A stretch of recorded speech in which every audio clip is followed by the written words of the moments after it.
"You're in the wrong seat." That's what the flight attendant said, not loudly, not rudely, but with just enough of a tone to make it sting.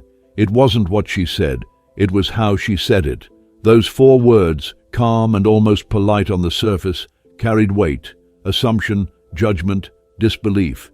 In seat 2A of the Skylux Airlines first-class cabin sat 17-year-old Jordan Richardson, quiet, respectful, and completely unaware that his presence alone would trigger a storm. He was watching something on his iPad, headphones over his ears, relaxed. Just another teen traveling for spring break. But unlike the others in first class, Jordan didn't have designer luggage or a tailored suit. He wore a simple sweatshirt and joggers, his hair neatly braided, and he carried himself with the same calm confidence his father, billionaire tech mogul Marcus Richardson, had instilled in him since he could walk. You don't need to prove your worth to anyone. Let your actions speak. But to the crew of this flight, to one woman in particular, Jordan's appearance didn't match the seat. And that was the problem.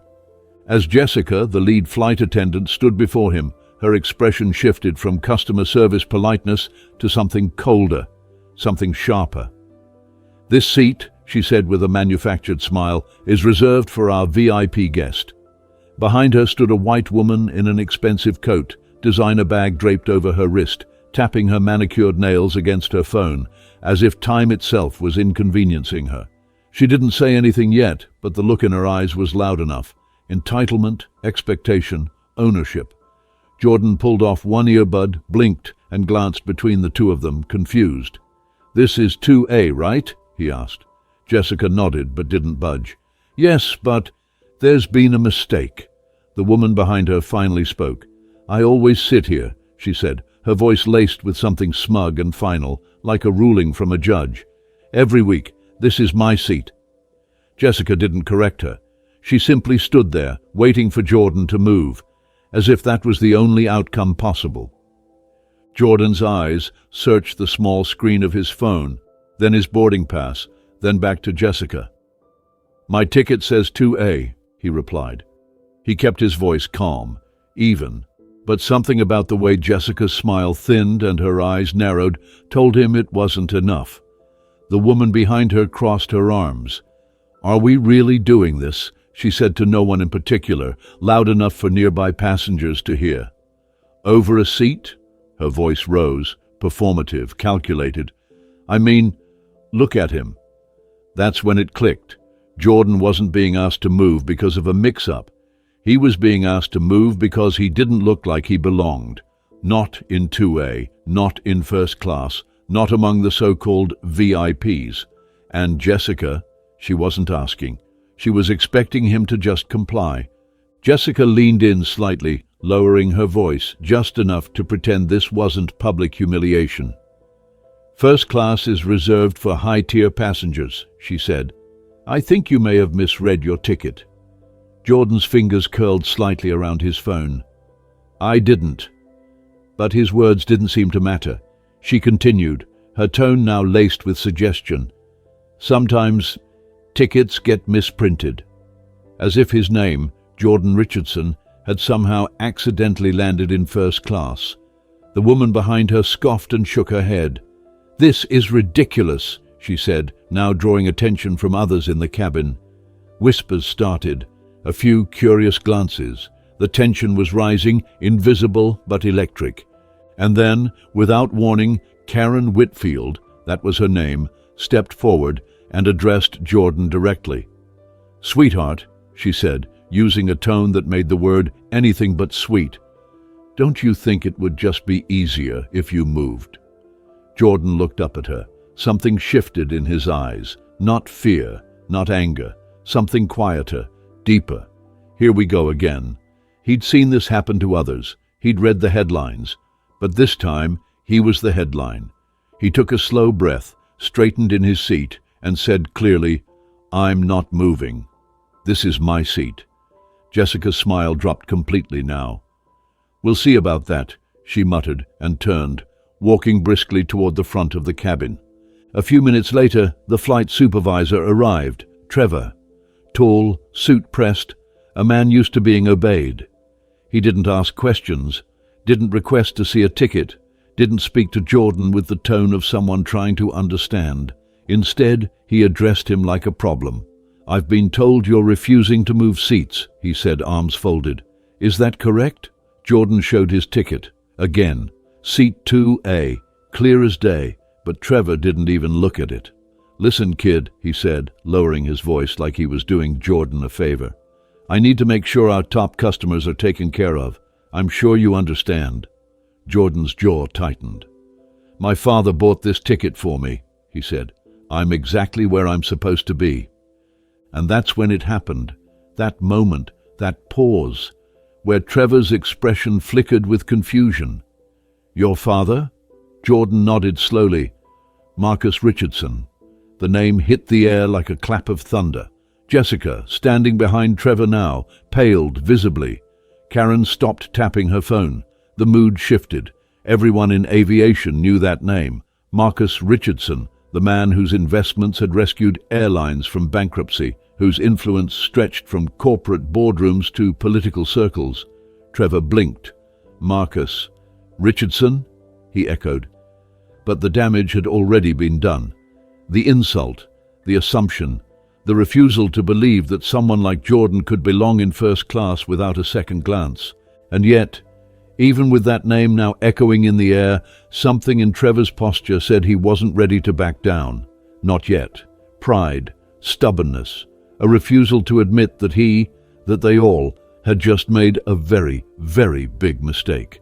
Karen Whitfield didn't need to say much more. The way she stared down at Jordan, the slight upturn of her lips, the way she tilted her head as if dealing with a disobedient child, said everything. She was certain she'd already won. In her world, things always went her way. Money talked, status walked, and anyone who got in her way was simply swept aside. So when she reached into her luxury handbag and pulled out a neatly folded stack of crisp bills, it wasn't with hesitation, it was with experience.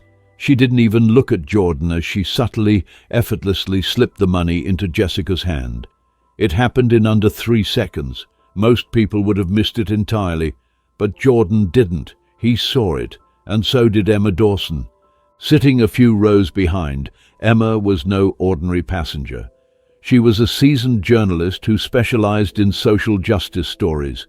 Someone who'd spent her career exposing systemic discrimination, corporate corruption, and abuse of power. And from the moment she heard the first passive-aggressive remark toward Jordan, she knew something was off. She had been watching, quietly, carefully, every word, every exchange. The bribe was subtle, quick, but her phone had been recording since Jessica first challenged Jordan's seat. Emma had everything: Karen's entitled remarks, Jessica's dismissive tone, Trevor's refusal to even check the boarding pass. And now, the cash. In any other situation, a bribe like that would vanish into thin air, but not this time. Emma captured it all. She knew exactly what she was witnessing, not just a racial incident, but one so blatant, so cruelly symbolic that it could change the entire conversation. The kind of story that didn't just trend for a day, the kind that sparked national outrage. Meanwhile, Jordan sat frozen in his seat. His hands were steady, but inside, a storm brewed. His father had warned him about this kind of moment, not in a scary, preachy way, but in that quiet father-to-son tone he always used when something important was being passed down. "You'll have to work twice as hard, walk twice as tall, and speak half as loud, son, because some people will judge you the moment they see you."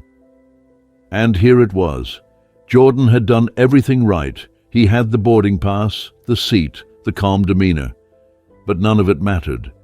In their eyes, he still didn't belong. Jessica returned with purpose, her tone even colder now, her voice slicing the air like glass. "This is your final warning," she said. "Move to the back or we'll have to escalate the situation." Jordan looked up at her, heartbreak swimming beneath his firm expression. "I'm not causing any trouble," he said. "I'm just sitting in the seat my father paid for." His voice didn't crack, his spine didn't bend. But Jessica saw that resolve and grew angrier. Maybe because she'd already taken the money. Maybe because she couldn't afford to lose face. Or maybe because seeing someone like Jordan stand his ground so calmly disrupted everything she thought she knew. She glanced over at Karen, who now had one hand on her hip and the other scrolling through her phone like this was just another inconvenience. Jordan waited. So did half the cabin, now staring, silent, unsure if they were watching a confrontation or something deeper, something uglier. That's when Captain Reynolds stepped out from the cockpit. The situation had now reached the top of the chain. His reputation preceded him. Strict, formal, by the book. A man of discipline, but also one who, time and again, had prioritized high-paying passengers over fairness.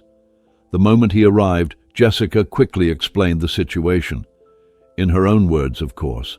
Not the truth, just her version of it. We have a young man occupying a VIP seat he's not entitled to. He's refusing to move and now disrupting the flight. That was all it took. Captain Reynolds nodded, didn't ask for a ticket, didn't address Jordan by name. He walked up, arms behind his back, and stared at the teenager like he was a problem to be solved.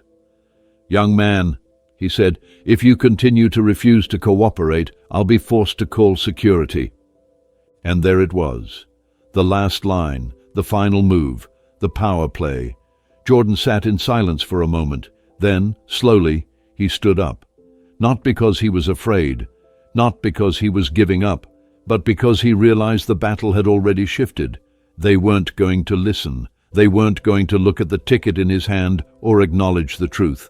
He stood up with quiet grace, gathered his things, and with his head held high, walked down the aisle past a dozen eyes, some pitying, some ashamed, and some complicit in their silence.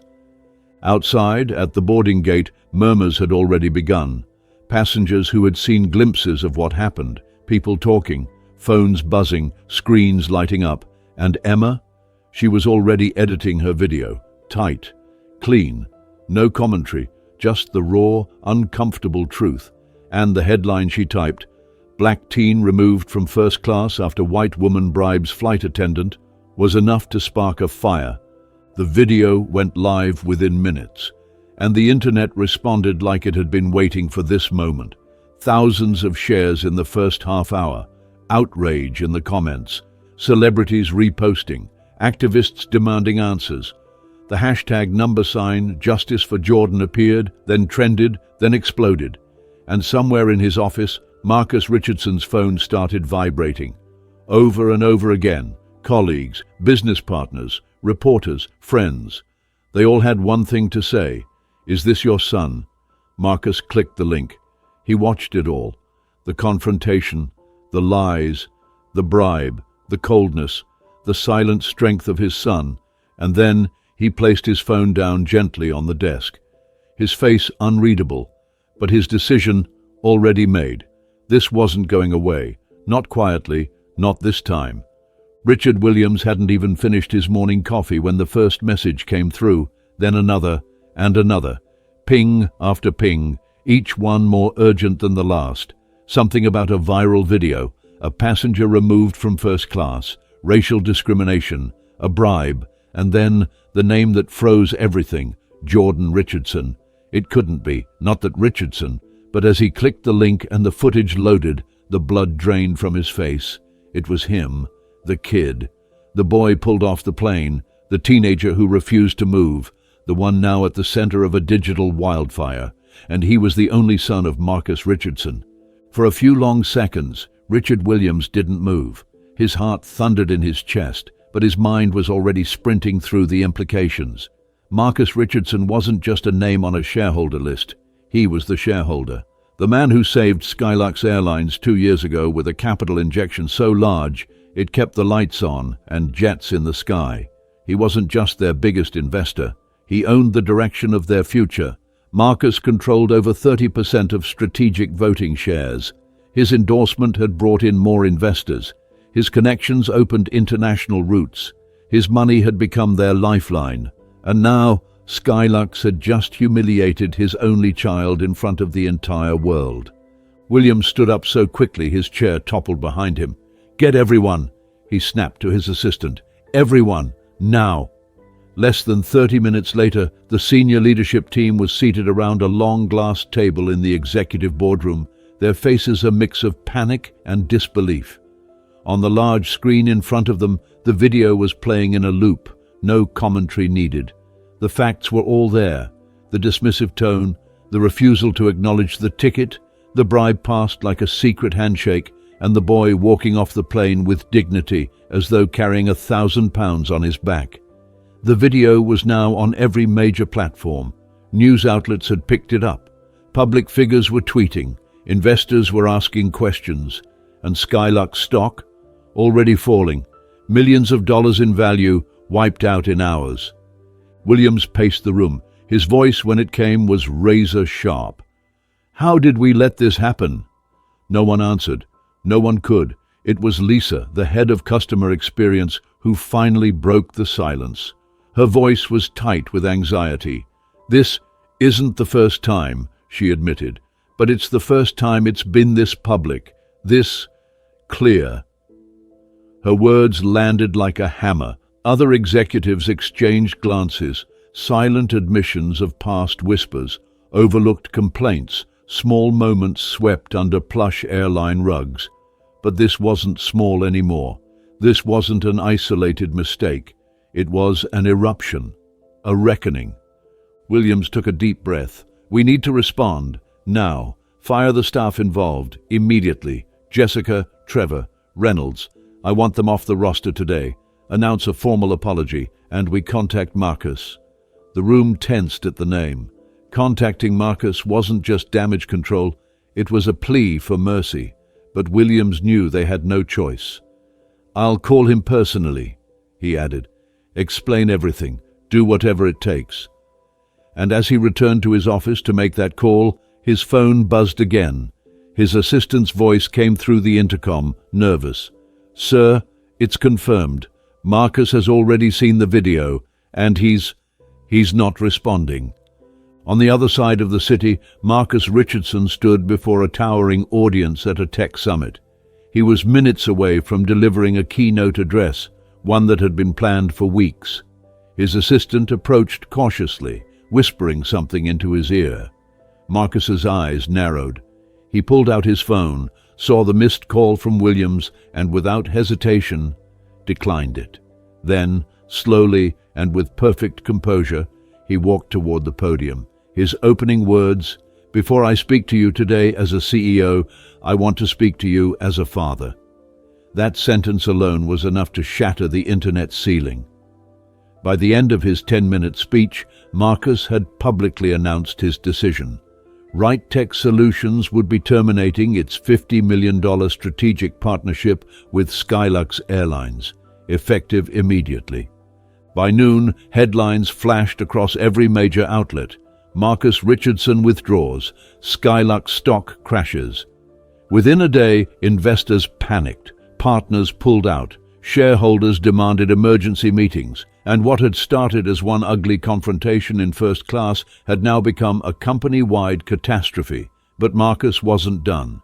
He sent an official letter to Skylux HQ, a message not filled with legal threats or financial ultimatums, but something far more demanding. He required that Skylux suspend all flights for 48 hours, 2 full days, no takeoffs, no landings, no operations. He wanted a mandatory company-wide anti-bias and anti-racism training program implemented immediately. From pilots and gate agents to top-level executives, everyone, no exceptions. "Only then," the letter read, "will I consider sitting at a table to speak about the future." Back in the boardroom, chaos erupted.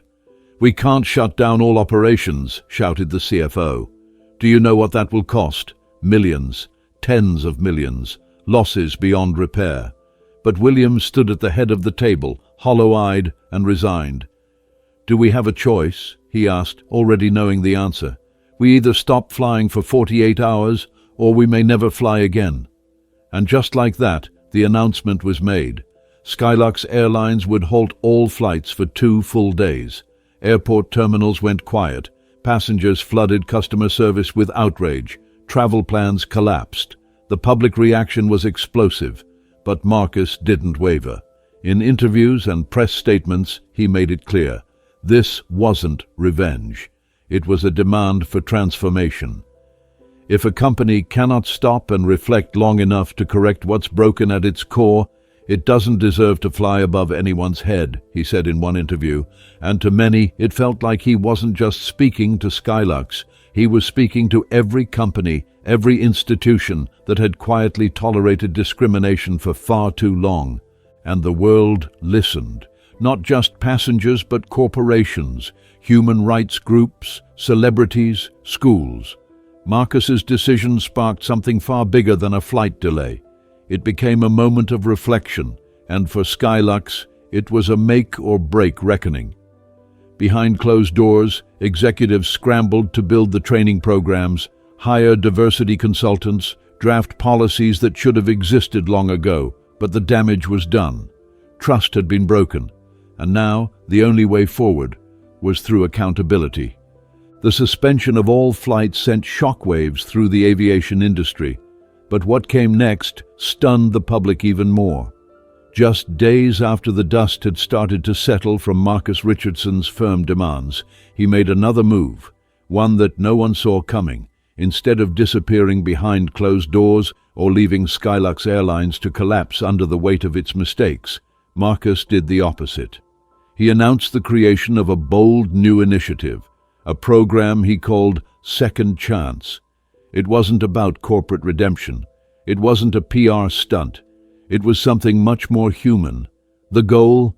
To confront the roots of bias, not just punish the people who displayed it.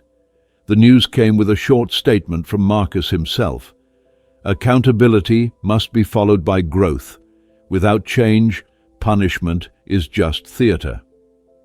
The program was open only to the 3 individuals at the heart of the incident: Jessica, the flight attendant who accepted the bribe and enforced a false authority; Trevor, the supervisor who used intimidation instead of integrity; and Captain Reynolds, the veteran pilot who chose silence over fairness. The public reaction was divided. Some wanted the 3 to vanish in disgrace. Others were curious. Could people like that really change? Were they even willing to try? But behind the scenes, Marcus wasn't concerned with public opinion. He was focused on results. The Second Chance program would be rigorous, personal, and above all, honest. When Trevor received the email, he nearly deleted it. He'd been living in silence for weeks. No job, no offers, no phone calls returned. The arrogance that once fueled him had collapsed into a pit of shame. He didn't feel like a villain, but he also couldn't deny what the world had seen. He'd stood in front of a young man and treated him like an intruder, because of bias, because of assumption, because of everything his upbringing never challenged. And now his career, his identity, was gone. The idea of joining a reformation program sounded absurd. But then again, what choice did he have? Jessica hesitated too. She'd built her entire identity around charm and poise. She was the friendly face of luxury travel, but in that moment on the flight, she had become something else entirely. The woman who took money in secret. The one who looked at a black teenager and saw a problem, not a person. Her silence had screamed louder than her words, and now that silence echoed in every rejection letter she received. As for Captain Reynolds, his fall from grace had been swift and cold. 30 years in the cockpit. Thousands of flights. Not one major incident until this. Until the day he decided it was easier to believe a co-worker's bias than question his own. He was known for his authority, his judgment. But on that day, he made the wrong judgment, and it cost him everything. The first day of the program felt more like walking into a courtroom than a classroom. No one made eye contact, no one spoke above a whisper. There were no staged apologies or forced smiles, just quiet, shame, and the weight of their choices. But Marcus didn't begin with lectures. He didn't begin with blame. He simply walked in, greeted each one of them by name, and said, "You're not here to be forgiven. You're here to face what you refused to face in the moment." And then the process began. Over several weeks, the three of them sat through uncomfortable discussions, examined the psychology of bias, the history of discrimination in air travel, the subtle ways power can distort fairness. They heard stories from people of color who had experienced similar treatment, not once or twice, but constantly, not in headlines, but in small, quiet humiliations that were never recorded, never addressed. They were shown the damage they had done, not just to Jordan, but to every person who had once trusted the system they represented. Eventually, Marcus invited Jordan to one of the sessions, not to speak, not to scold, but just to be present. And when the three saw him walk into the room, something shifted. Trevor's voice cracked as he tried to explain what had been going through his head that day. The rush to assert control, the panic of public confrontation, and the blind assumption that Jordan must have been mistaken. Jessica wept quietly as she admitted she had looked at Jordan and seen someone who didn't fit. And instead of questioning that gut feeling, she followed it. Reynolds, the proud pilot, stood and spoke last. He confessed that he had prided himself on remaining neutral, above conflict. But neutrality, in the face of discrimination, was just another name for complicity. Jordan didn't interrupt. He didn't try to make them feel worse. He just listened, and when they were finished, he said something none of them expected. "I don't need you to be perfect. I just need you to be better." By the end of the program, something had changed. It wasn't dramatic, it wasn't flashy, but it was real. Trevor began volunteering at community centers, mentoring young men who looked like the one he had once dismissed. Jessica joined a nonprofit that worked to end workplace discrimination. She started giving talks about unconscious bias, using her own story as the example. Reynolds began working with flight schools, helping train new pilots not just in aviation, but in ethics and emotional intelligence. They didn't do it to fix their reputations. They did it because now they understood what their actions had cost. And then came the invitation. Skylux Airlines, now deep into their company-wide reform, asked Jordan to speak at a final session before fully resuming flight operations. All employees would be present, executives, pilots, attendants, gate agents, everyone. As Jordan walked into the grand auditorium, a silence fell over the room, not the kind of silence that comes from fear, but from respect, from anticipation, from the need to hear what had to be said.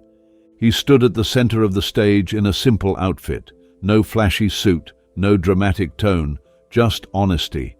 And as he looked out across the sea of faces, many of whom had watched the viral video over and over, he began. "I never wanted to be a symbol," he said. "I just wanted to go on a flight." And from there, he told them what it felt like. To be judged before speaking a word, to be looked at as a disruption, to be made small in a space his family had rightfully paid for. He didn't speak with rage, he spoke with clarity. He didn't demand revenge, he demanded awareness. And when he finished, the applause was slow, then swelling, and real. Richard Williams, standing in the front row, watched with a lump in his throat. The same man who had once hesitated to even believe the story now understood how close his company had come to collapse, not just financially, but morally. And for the first time in his career, he realized that true leadership wasn't about protecting a brand. It was about protecting people, protecting dignity. In the following months, Skylux Airlines transformed. They rewrote their policies, introduced anonymous reporting systems, promoted diversity in leadership, conducted routine equity audits, but most importantly, they changed how they saw their passengers, no longer through the lens of perceived status or appearance, but through a lens of fairness, compassion, and humanity.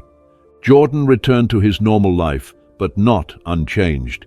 He had seen what speaking up could do, not just tear down, but rebuild, not just expose, but heal. And for him, that was the lesson. That justice wasn't only about punishment, it was about what came after, the reflection, the courage, the change, and sometimes the willingness to forgive, not to excuse the past, but to shape a better future.